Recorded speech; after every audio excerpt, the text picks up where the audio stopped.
நேற்று husband பர்த்டேயோட gift shopping வந்து பார்த்துருப்போம். இன்றைக்கி வந்து நம்ம பர்த்டே செலிப்ரேஷன் வந்து பார்க்கலாமா. நைட்டு 12 மணிக்கு கேக் வெட்டணும்னு சொல்லிட்டு ஃப்ரெண்ட் ஒருத்தவங்க தான் இந்த கேக் வந்து ஸ்விக்கிலேருந்து ஆர்டர் போட்டிருந்தாங்க. இது ஹேவ்மோரோட ஐஸ்கிரீம் கேக்கு ட்ரெண்டிங்காக போயிட்டுருக்கு இன்ஸ்டாகிராமில். அதுதான் வந்து இன்றைக்கி ஃப்ரெண்டு வாங்கியிருந்தாங்க.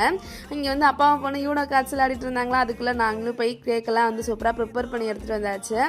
அப்போ தான் வந்துச்சா அது இன்னும் தெரியல, லைட்டாக மெல்ட் ஆயிருச்சு. அப்படி இருந்தாலும் பரவாயில்ல, கேக் ஆனால் நல்லா இருந்துச்சு. அதனால் வந்து கேக் வந்து கட் பண்ணுறதுக்கு வந்து கொடுத்தாச்சு.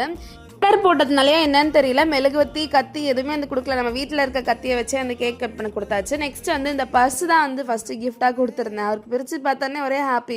ஏன்னா அவர்கிட்ட பர்ஸ் வந்து இல்லை. இப்போ ரீசெண்டாக தான் பர்ஸ் வந்து எல்லாத்தோட சேர்த்து மிஸ் ஆயிடுச்சா, அதனால் புதுசாக ஒரு பர்ஸ் வாங்கி கொடுத்துருந்தேன். அந்த பர்ஸுமே வந்து இந்த ரேட்டல் பிராண்டோட பர்ஸ் தான் வாங்கியிருந்தேன். நெக்ஸ்ட் வந்து சின்னதுரையில் தான் நம்ம ஒரு டிஷர்ட் எடுத்திருந்தோம் பார்த்தீங்களா, அந்த டிஷர்ட் தான் கொடுத்துருந்தேன். டிஷர்ட் வந்து 495. இதை பார்த்தோன்னே இவ்வளோ ரூபாய்க்கு டிஷர்ட் எடுப்பேன், நான் இதில் 2 டிஷர்ட் எடுத்திருப்பேன் சொன்னாங்க. சரி பர்த்டே அன்னைக்கு கொஞ்சம் காஸ்ட்லியாக எடுத்துக்கலாம் அப்படின்னு சொல்லிட்டு தான் இந்த டிஷர்ட் வந்து எடுத்திருந்தேன்.